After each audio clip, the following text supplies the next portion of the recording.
What's up, nerds, geeks, and comic book fans all alike? Today I'm going to be talking about the new Ben 10 comic, Issue 1. Now, this is based on the Absolute universe series of comics that have been coming out from DC, and they've been exploding in popularity. I grew up watching Ben 10. I used to have all the costumes, toys, and watches, so unfortunately I don't have them with me right now, but I will make sure to get them for the next video. Issue 2 comes out on June 3rd, so I'll make sure to get a video in a more timely manner out to you guys by then. But without further ado, let's get ahead on and going, talking about this new comic, this new version of Ben 10, at least, this new universe, right? Because the multiverse already exists in Ben 10, as we found out through the Omniverse, and yeah, so this is just a different version of Ben. And honestly, I really love I put a different cover art on the screen here because I wanted to show off Ben. I wanted to show off what he looks like, and that is what he looks like in the comic. There are some alternate covers. They have it showing here. I don't know how well I'll be able to show it off here, but they have some alternate covers on the very back of the issue. And they look pretty cool, but some of them have been drawn in a different art style.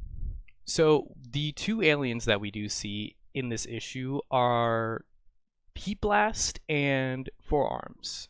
Now, those are two very classic aliens, and if you remember in the original cartoon, we do see Heat Blast first. I will say, it's not a shot-for-shot remake of the origin. Obviously there's one big difference, or two big differences actually, but it's not a shot-for-shot remake of the original origin story. While it is very close, and I've heard some criticism saying that it's treading familiar territory, but it's like, what are you gonna do? It's not like Ben 10 it has the most well-known origin story in the world. I understand it, I get it, I don't mind it. We see a little bit of Vilgax in the issue 2, which is pretty cool. But yeah, there are two big differences, and those are that one, the military catches wind of the meteor, and because of its unique signature that is unfamiliar to Earth, they are on it immediately. They are there fast. And another big difference, from what I remember at least, and from what I believe, is that Ben fights a robot bear in this one, and what I was saying is, from what I remember, is that I don't believe that happens in the original cartoon, and I will fact check myself in the editing if I am wrong. Hey, editing Jeremiah here. Just want to clear up a few things. So the robot bear could be from Dr. Animo, but it's ripped from the reboot of the original series, where it's Ben's imaginary friend, basically, or like from his dreams. And Grandpa Max's styling, his like clothes, the way he looks, is also ripped from the reboot. So I just wanted to clear those two things up. And yeah, back to the video. So I have some notes here, and I wanted to go over some things that I thought about the comic, some concerns, and if you guys, have some thoughts or anything, or want to talk about anything more with me, please sound off in the comments. I felt like this video needed to be made because I haven't seen people talk at length about the Ben 10 comic. It's only been shorts and Instagram Reels, and I thought, why not?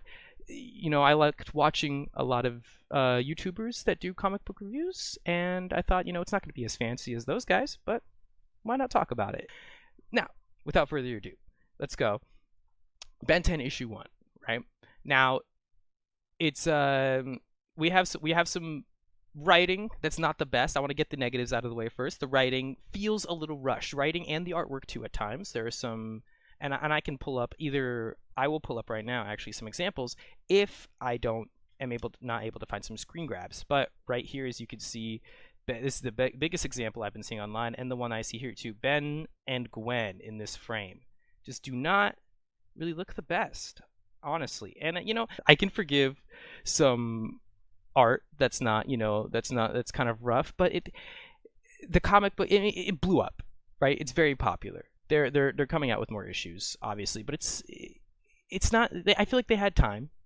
I feel like maybe, and I'm not gonna act like I know everything about the comic book industry behind the scenes, but it hadn't come out yet. Maybe they could have polished off some stuff. The writing definitely gets a little forced. It feels like a rough draft, or at least a second revision.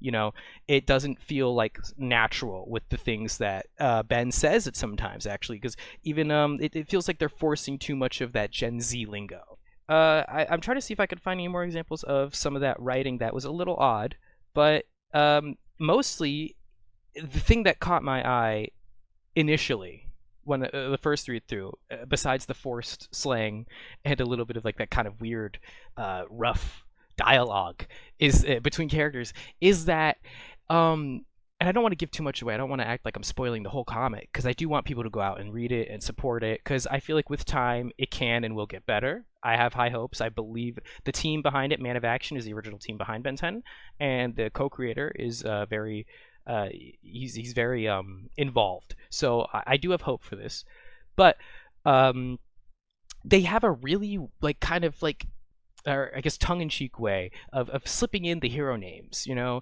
And I get like it's like, oh, how is Ben going to come up with these hero names? Like, but it's like we're not really thinking of that. There's not too much logic being thrown into when he thinks of hero names. He's a kid. Who cares? But it's like he's like he turns into forearms on accident, right? And he's like, whoa, look, I don't know if you want a piece of this. I got four arms. Say that again? I didn't like that. I didn't like that one, if I'm gonna be honest. And then Ben, I don't know if it doesn't. It's not clear on if he transformed back into Ben, his regular form himself. It doesn't read like that, but he does go back to human Ben, and he's like, "Oh my God, what's going on?" And he hits the watch again because he, wants to fight, and he, was like, "Let me get that big guy again," like, let me go back to the big guy because he obviously doesn't know how the Omnitrix works right now. But it's like, did the Omnitrix time out? Did he like? I usually doesn't time out that fast. Did he accidentally change himself back into Ben?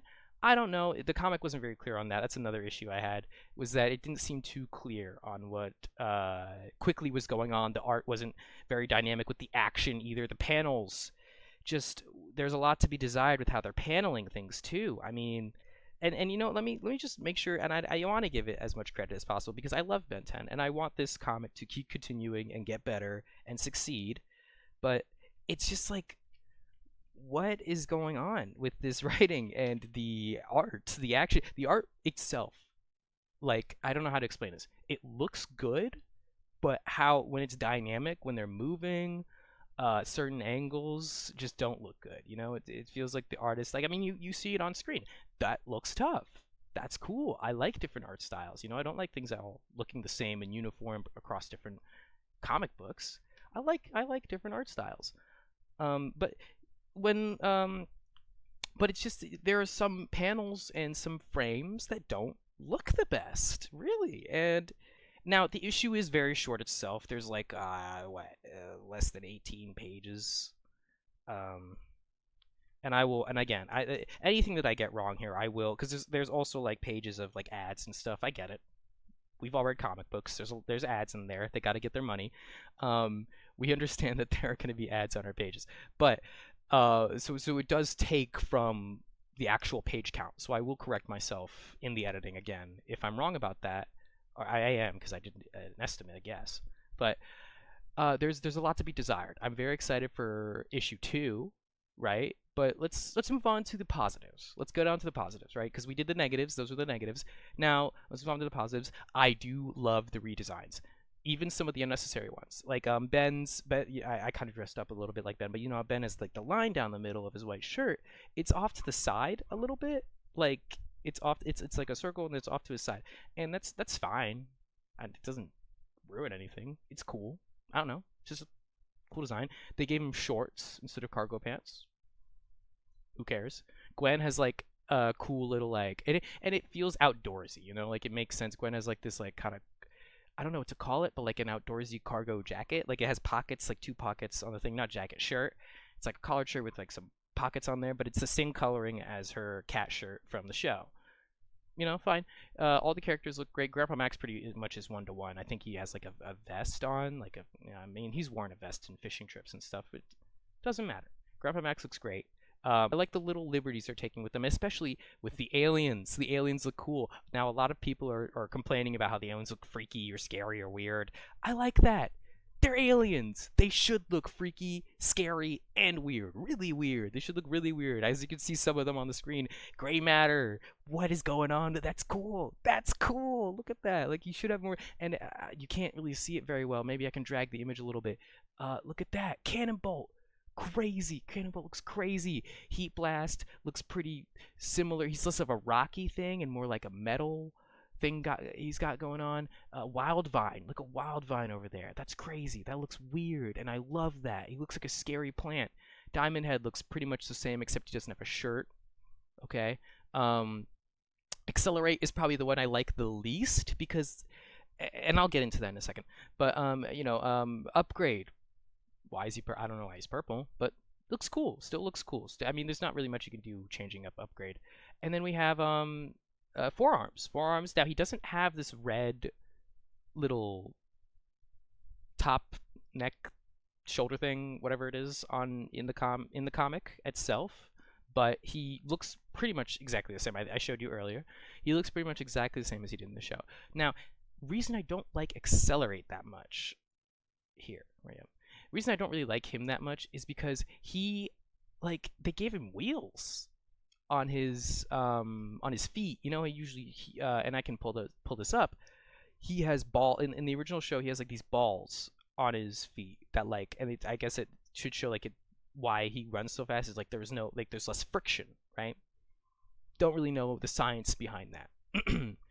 I don't think the creators thought of that either. It just looked cool, and I agree. It looked very cool, but the wheels on his feet look just too human. It looks too human.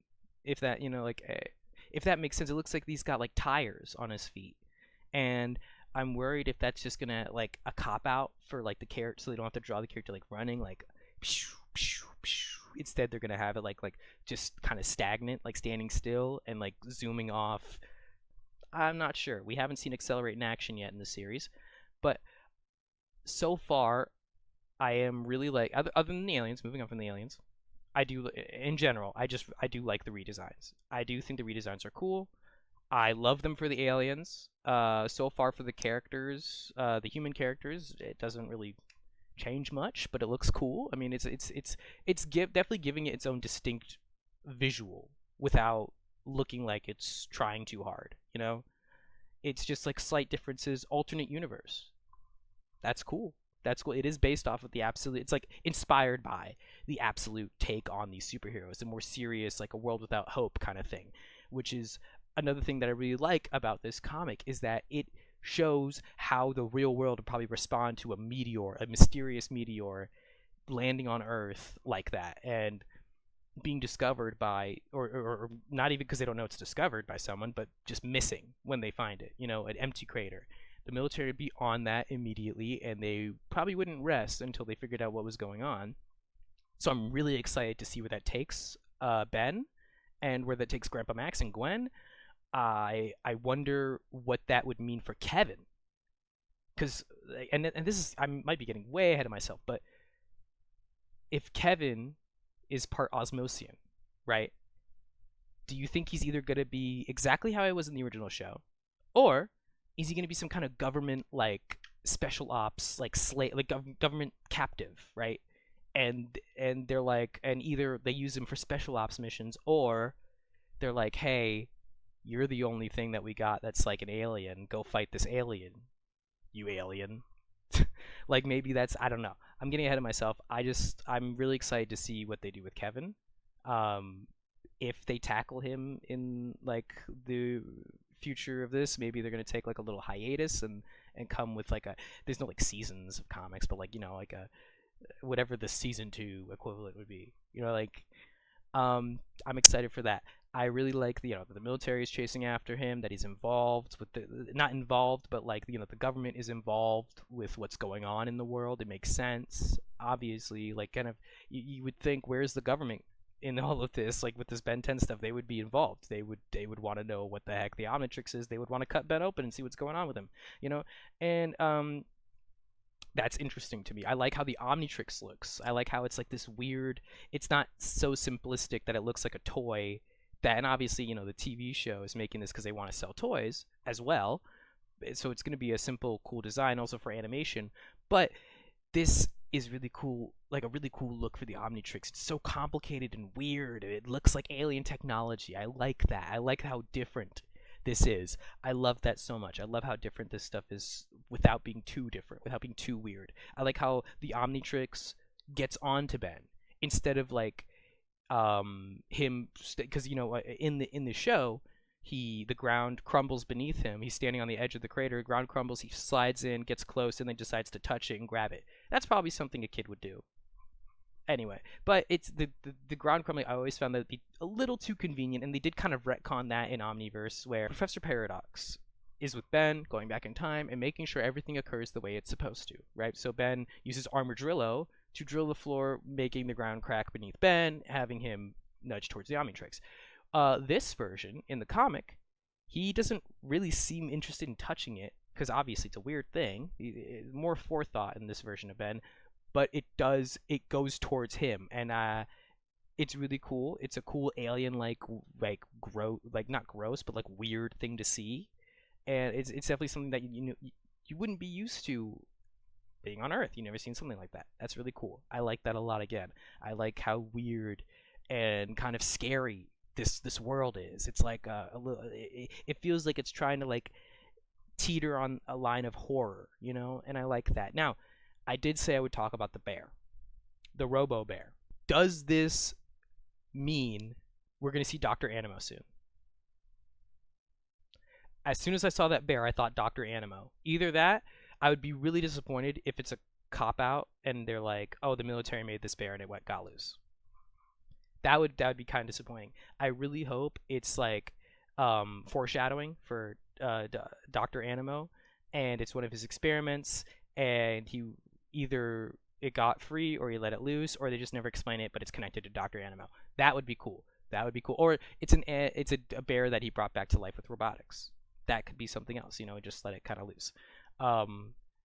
It's too crazy and weird of a thing to not circle back to. There's no way it's not going to come back in the series, right?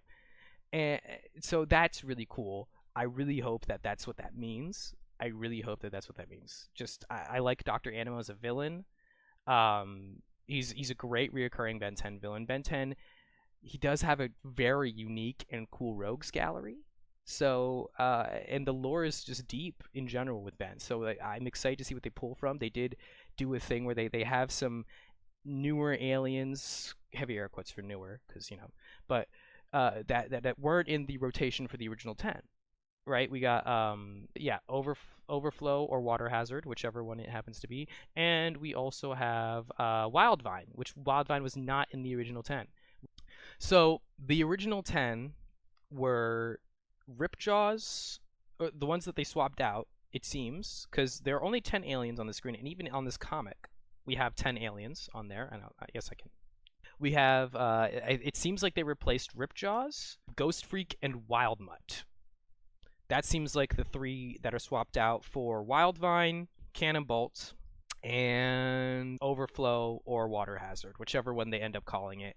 I mean, those are the same aliens. I think I have to look into that more. I'll probably amend this where I cover the second issue, and I'll update you on that stuff. Yeah, so we got the Robo Bear. We talked about that, how it could be Dr. Animo. We talked about I like how it's different with the vibe over in general, and with the rotation of aliens and the designs. Also, which I really like, is that Grandpa Max seems to also be a plumber again, like in this version, which I do like. I was worried because they were saying it was going to be like a more realistic, darker take on Ben, which is kind of what you kept hearing around before the comic came out. So I'm very excited to see that Grandpa Max was also a plumber in his past in this version of Ben 10.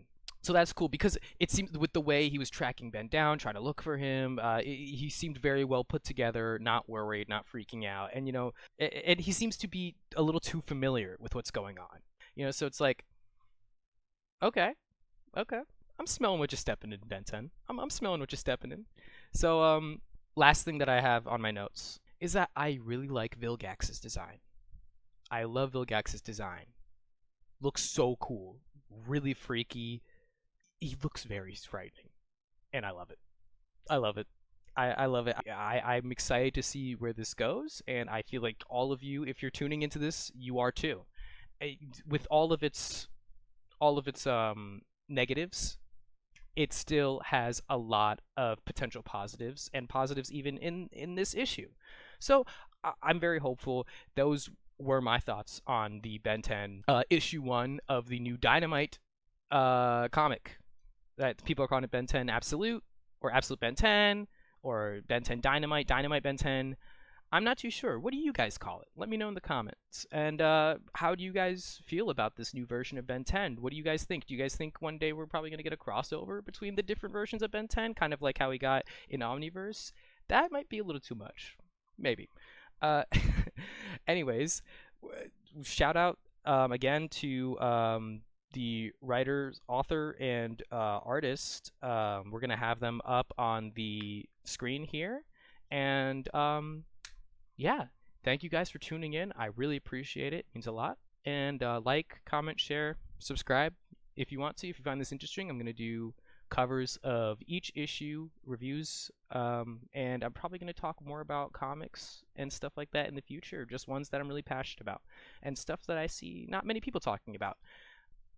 Anyway, thank you so much for tuning in again, and have a good one.